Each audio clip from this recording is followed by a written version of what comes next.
to take the camera. I want you to pull these two out. No. Just pull them apart.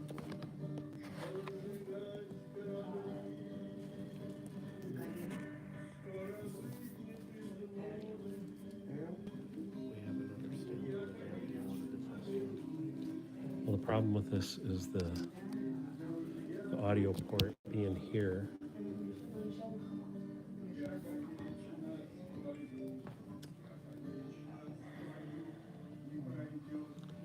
Now get the other. Get the other side.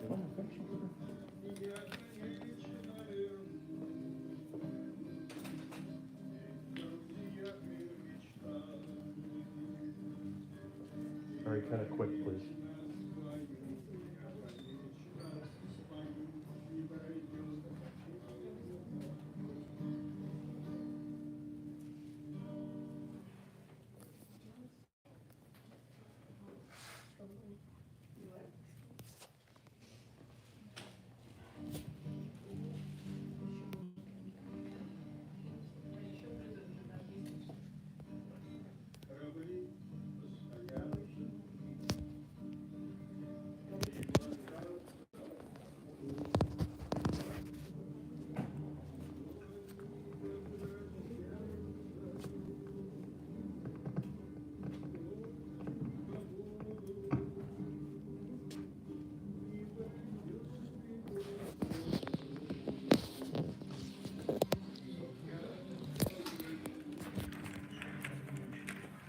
It's this thing I need. I don't really need that. Just open this. Oh, what is that?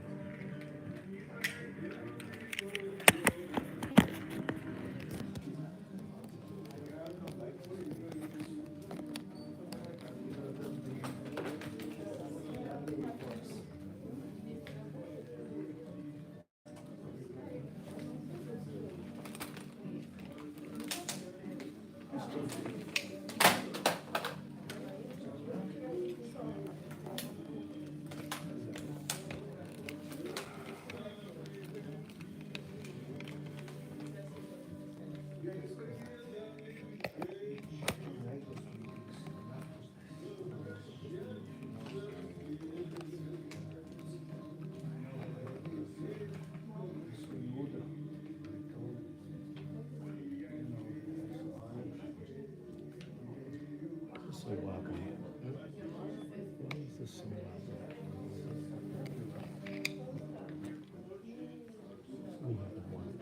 Unless you can figure out why this is wobbly. Wait a second. Yeah, this is too wobbly.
Sir, you're right in front of the camera, please. I'm sorry.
Try to figure this out first.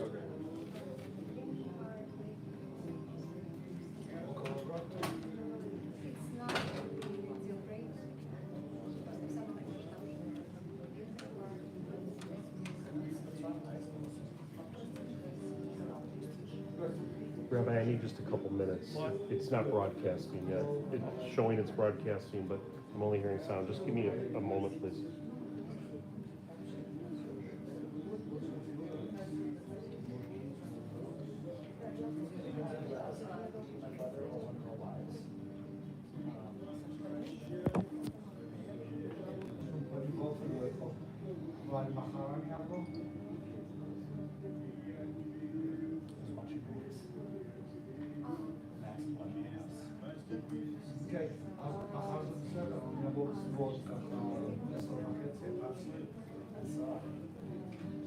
It's working.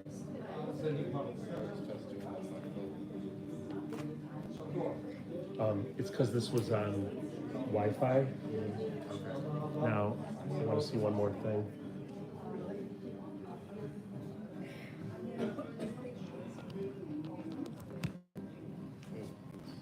Did it go black? It's like this. Yeah, that's what it, here, let's be this.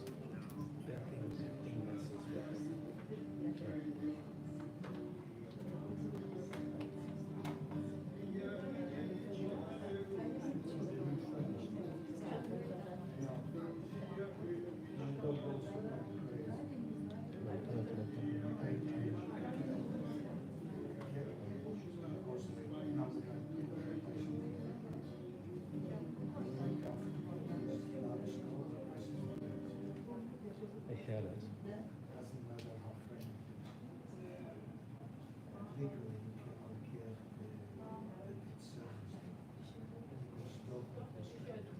Had it and I tested it and I messed it up.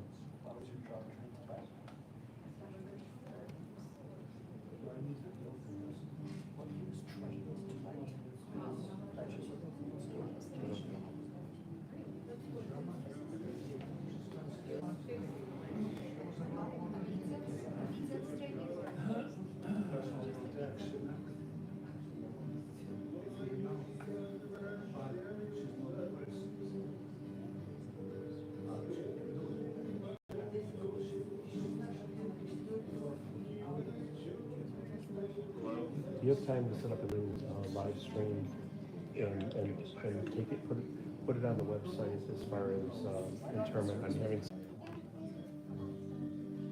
Okay, Bill, leave it alone. It's live on YouTube. If anybody calls on YouTube, have you seen it on this one or on YouTube? But are you on this website?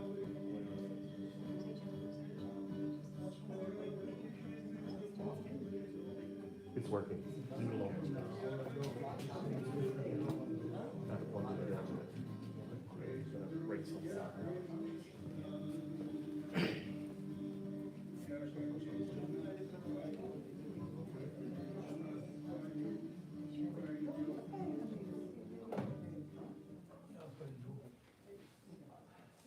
Ladies and gentlemen, please put your cell phones to silent mode at this time. The service is going to be conducted by Rabbi Eliezer Babitsky.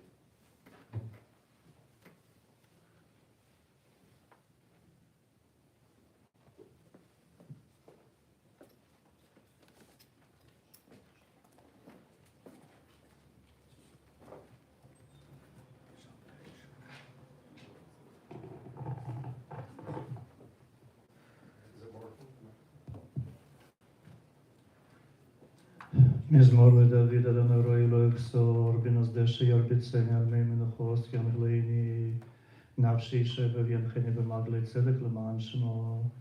גם כלב בגיא צלמוות לא ירא, כי אתה עמדי, שבתך ומשענתך המה ינחמוני. טרח לפני שולחן נגד צרוריי, דשנת בשם ראשי כבוד צרויה. אך טוב החסד ירדפוני כל ימי חיי, ושבתי בבית אדוני לאורך ימים. Я хочу поблагодарить всех, кто пришли почтить память Гены. Генина жизнь, сказать, что она была яркая, это даже understatement. Ему было, жизнь можно разбить, его жизнь можно разбить на много таких вот периодов. И каждый из них был по-своему уникальный. Его детство было уникальное, когда он потерял родителей, когда его потеряли во время войны. Послевоенные годы были уникальные. Жизнь в Ленинграде тоже была по-своему уникальна. Конечно, его брак с Софой, их семья вместе с Софой, вместе с Ирой, вместе с Валей, вместе с Таней. Было уникально. Ты не найдешь в каждой семье вот такой вот союз крепкий. Его переезд сюда, их жизнь здесь, в Линкольнвуд, его работа, его увлечение, его привязанность к своей сестре, его любовь к детям. Каждый из них — это вот особый период его жизни, который характеризует и как бы освещает еще одну грань его такой вот многогранной натуры. И поэтому каждый из тех, кто будет выступать сегодня, они в какой-то мере представители вот одной из его граней, одного из периодов его жизни. И начнем с Иры, дочки. Я приглашу Иру сказать пару слов, пожалуйста.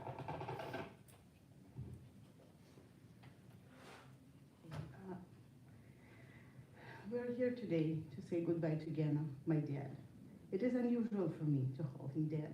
All my life, always, I called him Gena, and that felt so very normal and natural and brought so many surprised and sometimes disparaging comments. But it worked for us. Now that he's not with us, I feel like I may be losing this familiar connection. Partings are impossibly difficult. Most of my life, when I was growing up, I was so afraid to lose him that I had a fear of not ever seeing him again, just when he traveled to his numerous business trips that often lasted weeks or months. But then he came back, and everything was great again, and peace in my soul was restored. I probably felt this way because of the stories my dad told me about his childhood. He was born right before the war, when the Nazis were advancing deep into the Russian territory, and my dad's family had to flee to Kuybushek. Because my dad was so young and his parents were not there at the time, he ended up at the orphanage and got separated from his older siblings. His sister and older brother had to look for him at in every orphanage in town and only found him by sheer luck, and because they never gave up hope. Gena's parents, my grandparents, were killed in the Minsk ghetto. Gena's sister Raisa raised him and was a mother to him until her last breath. When she passed away in April of this year, he was inconsolable, and nothing could tether him to his earthly existence anymore. I feel like they share this unbreakable bond, this past and his passing. As we were recalling my dad's life for today, I realized that we all know him very different. There are different sides of Gena that we all share, but not necessarily at the same time. He was funny and goofy. He loved children. He could endlessly play with them. And that is when his best smile and joy showed most. When we were little, we always waited for him to come back home from work and wouldn't let him finish dinner. He had to play every game we could think of. And he never said no, no matter how tired he was. He put all his heart and innocence of a child into those games. His practical jokes were fun, sometimes over the top, but they made the best memories. He loved my mom, and they were inseparable for 57 years, embracing and sharing both the happy and the sad, always together. He was a loyal friend and was loved and respected by many. He had strong family ties, and I had a lot of fun growing up visiting and listening to my Aunt Raisa and her family stories. When she and her family immigrated to the States, it was that bond and their unshakable faith that helped my dad through 8 years of waiting to be released from the prison state that was the Soviet Union. When we finally reunited, they embraced us, helped us, as if we parted yesterday, not long 8 years ago. He loved his work, always, and he wore many hats through his career. As an electrical and later electronic engineer, inventing, tinkering, testing new ideas, building a bookcase from scratch at home, or making disco lights machine back in the day, or a bathroom door that played music when one went to the bathroom, or working on military bomb deployment system back in the day in Russia, and later the lights and stage equipment for the theater. His last field of work was fiber optics, and he had so many devices that he worked on that at his retirement party, they had the display room filled with them. His last years were marked by the weakened state of his health that he really struggled to overcome. And finally, his body gave out so that his soul could be free. Gena's life was struggle and sadness, but also joy, happiness, and great achievements and triumphs. And he will live on in memories, good deeds, funny stories, things he built, a mark of a life well lived. I miss him terribly, and there are so many things I wish I could have said to him, and things I could have done differently and changed. But Hashem guides us along the path, and we all do our best to follow and rise to the occasion. Gena had a good life with Hashem blessing and protection, to have it made to the end with a loving family, friends, all of us sitting here, remembering him, grandchildren, celebrating his life together today.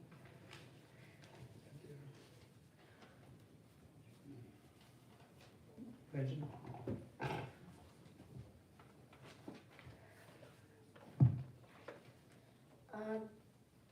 I'm going to share a few pages of a book I read about. Yeah.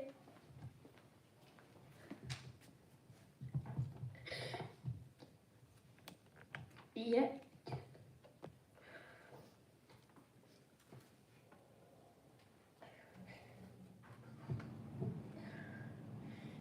Most of his work had been related to designing circuits, and he also did some side projects involving electronics. He developed a quiz system for electronic purposes where each student desk had an input station with buttons allowing children to select answers with multiple choice questions. The teacher could also see whether the students got it correct real time. He helped install the system in the school year, and Tanya studied, and the teachers and students really liked it.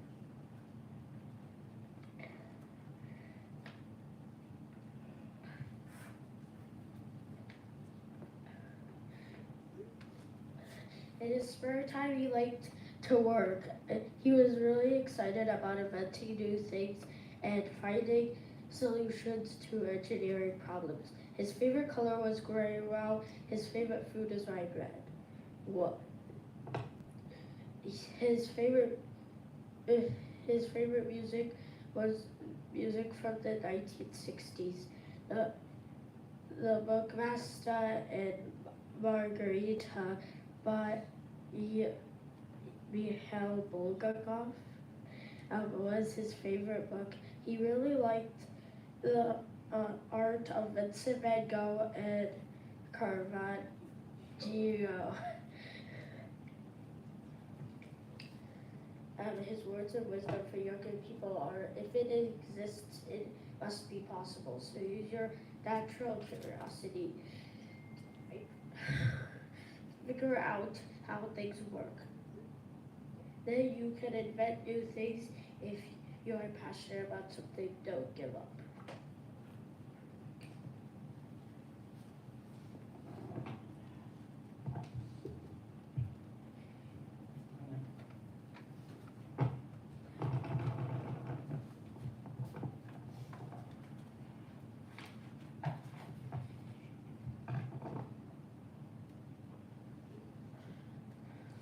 As most of you know, my biological father, whom I don't remember, died when I was 2. Gennady was the only father I knew. I was lucky. I never questioned why he accepted me as his daughter and never learned whether it was a difficult decision for him. In retrospect, maybe it was only natural, as Gennady loved children, his eyes sparkling with love and excitement around kids, as he was transforming himself into Волшебник Goodwin or Carlson who lives on the roof and delivers yummy pastries to well-behaved children overnight. My kids concernedly attest to that. When I was a little girl, Gennady was my idol. I climbed on his lap every evening, trying to inhale his words of wisdom wrapped into the puffs of cigarette smoke and seasoned with extra ketchup on hot dogs. Everything he did with Ira and me was touched by magic, real or imaginary. The walks around Leningrad were not boring strolls around the block from the grocery store to the bookstore, but fantastic adventures to unknown, faraway neighborhoods, occasionally crossing Neva River on ice, despite the risk of ice cracking underneath our feet, or slowly licking creme brulee flavored ice cream in the middle of the winter with the winter hat stuck in the pocket. Our skiing vacations, despite all the perils of cross-country skiing, which I happen to hate to this day, were all sprinkled with his fantastic stories of little dwarfs with tiny bells who hide behind the trees in the woods of Komarova and motivate all lazy skiers and walkers. Our craziest adventure was in a tiny little village in Lithuania where Ira and I lived on a riverbank in a construction wagon for a month and cooked meals to feed a bunch of hungry, half-drunk but merry men, Gennady's co-workers, who joined us for dinners and fishing expeditions. As typical refuseniks, we grew up in an apartment without furniture, with our belongings stacked in boxes to transport finished eggs. At one point, out of desperation and with little hope left to get permission to leave, Gennady recruited us to build wall-to-wall furniture of his own futuristic design. Growing up, I never really knew what Gennady did at work in any great detail, except that everyone always commented how smart he was. While I'm sure that he advanced both the anti-missile defense industry he worked for before we applied to leave and the theater technology during the endless years of applying to leave, it turns out that he was also a pioneer in digital education, as Ben mentioned. In order to get me into a special school, he bribed school administration with a cutting-edge, real-time student response technology. Think 1980s clickers, where students could select answers to multiple choice questions and the teacher could see their responses graded real time on the teacher control board in front of the classroom. If you know anything about Russian teachers, you can be sure that this technology truly empowered them to further humiliate students in front of their peers. Well, actually, it was a lot of fun if you knew the answers. It was a great application of electrical engineering and was definitely years ahead of its time. As it was all of his technological innovations, he was quite a visionary, sometimes misunderstood, but always fully devoted and passionate with his technical exploits. From earthquake monitoring sensor technology for bridges and tall buildings, to machine to make and test fiber optic cables at scale, to dance floor lighting that synced light and colors with music. He was always thinking about some new invention. He spent endless hours in his basement office with his solder and circuit parts, making, testing, and inventing. Just like his marvelous inventions, his marriage of 57 years to Sofa almost seemed to me like a fantasy that they write about in novels, but hardly ever happens in real life. The devotion and love for each other they've preserved over all these years is a true testament to the sanctity of marriage vows so many repeat thoughtlessly and don't follow through. Their bond has always been an inspiration to me. All his life, Genna liked to help others with acts big and small, noticed or unnoticed. He was devoted to his family and friends, reliable and competent. One may wonder where he got the strength and dedication, especially after a childhood full of torment and hunger, and endless years of uncertainty and fears with his family. Perhaps what kept him going was his dream to reunite with his sister Raya and his brothers in this new promised land. His American dream, the dream we were so lucky to inherit, couldn't have happened without the endless support he received from Teta Raya, Gaia, and Jacob. Knowing that Teta Raya was near kept him going through his cruel illness, which brought on years of suffering without much reprieve. Without her, his energy waned and left like a puff of smoke into the blue sky.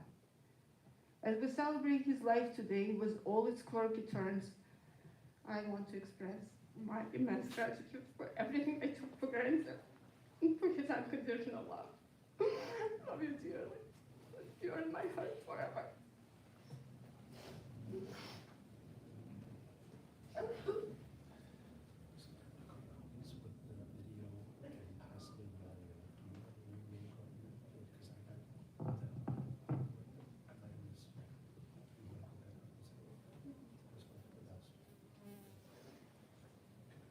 Хочу попросить Галю, пожалуйста.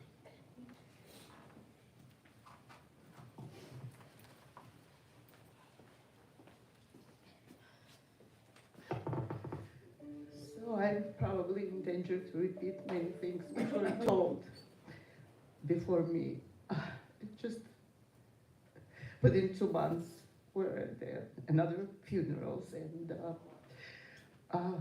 when my mom when my mom died, Gena wasn't told that my mom is dead. He was told that he is sick, and all his energy he devoted, all the energy he still had, he devoted. Just he was calling her and he was asking, no, no, no. Raya is sick, we have to go and help her, we have to save her.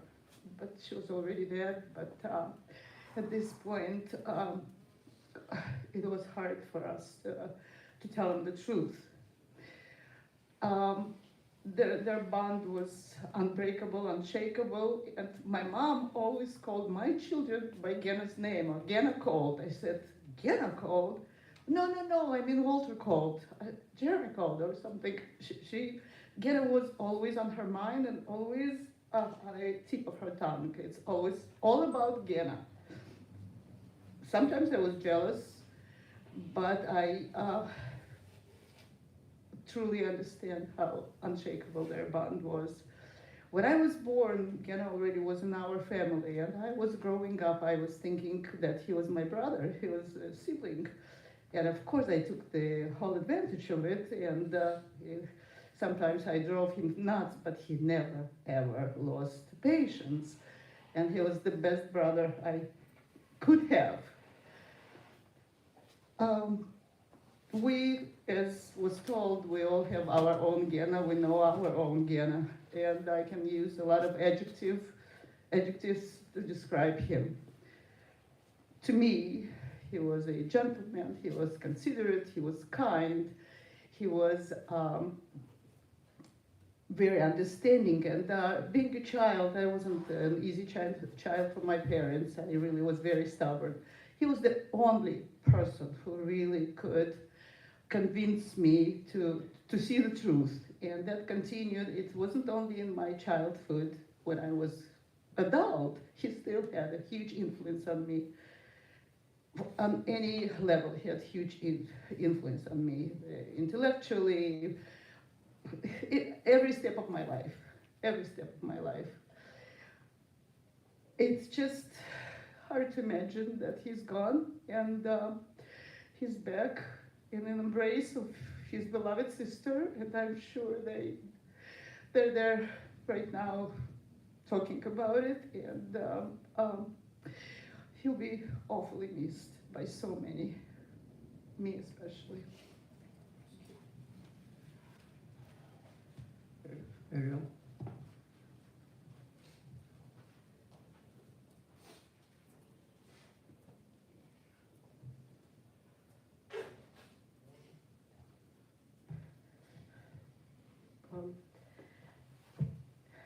Gennady taught me a couple simple rules to live life by.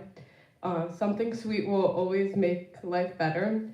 To add butter and to everything, drink milk to grow tall, and to never ever cry in front of anyone. Some of those clearly I've been better at than others. He was genius but didn't flaunt it, and so loyal and protective of those he cared for. And he loved kids so much. He wanted everything for me, for Michelle and Ben and us, and whether it be keeping up the Carlson ruse, sneaking us candy or donuts, or pretending to be Santa Claus and bringing a mountain of presents to the door. And I only wish Ben had gotten to see the side of Gennady more, because I know they would have bonded, inventing the coolest toys and creating elaborate electronic plays to play on us all. And they would have been a formidable pair, and it would have been incredible to watch. Yeah.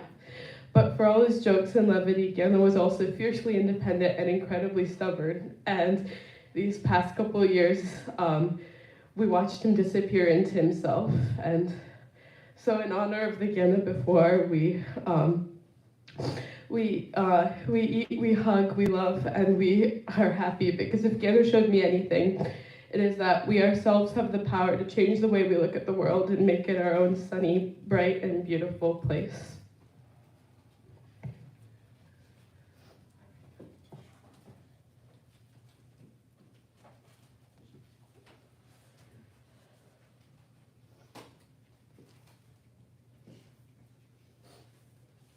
I have so many great memories of Gennady, and I thought I would share some snippets through this video montage I made.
слышали,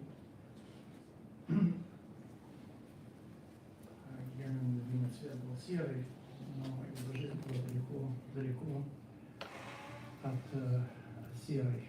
Его жизнь была очень яркой. Яркой во всем. И кажется, все, что бы он ни делал, он не мог не делать на 100%. Или это касалось его работы, его достижений, или же это касалось его семьи, как он вырастил свою семью. Все должно было быть на 100%. И поэтому, когда он заболел, мне кажется, самый большой удар это не физическое, а тот факт, что он не мог сделать это уже perfect. Вот это была самая сильная боль для него. И я хочу сказать, что вы все члены его семьи имеете какую-то часть его в себе, и поэтому вы можете продолжить то, что он не успел творить, изобретать и любить. Сегодня мы просим Всевышнего, чтобы он вознаградил жизнь Гены, отметил и вспомнил все, что Гена создал, все, что он оставляет после себя, чтобы его душа заняла самое высокое, самое почетное место среди еврейских героев, отцов и праведников. Я прошу всех встать и в конце этой молитвы ответить «Аминь».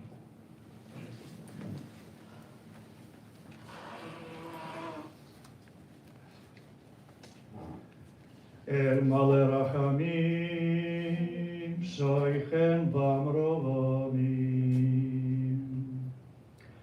Hamtze menucha nechona al kanfei השכינה. במעלות קדושים וטהורים, כי זוהר הרקיע מזהירים. אס נשמס גנדי בן יצחק שהלך לעולמו. בעבור שמשפחתו תיתן לצדוקה בת אזכורת נשמתו, בגן עדן תהיה מנוחתו. לכן בעל הרחמים יסתירהו בסתר כנפיו לעולמים, ויצרור בצרור החיים את נשמתו, אדוני הוא נחלתו, וינוח בשלום על משכבו. ונאמר אמן. Please take your seats. Thank you.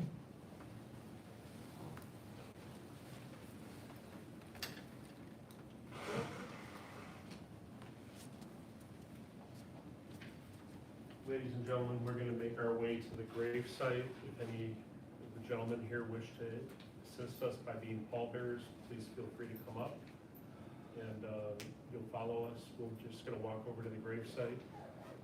After the interment, the families invited everyone to Elwood's restaurant. That information is in the pamphlets we handed out.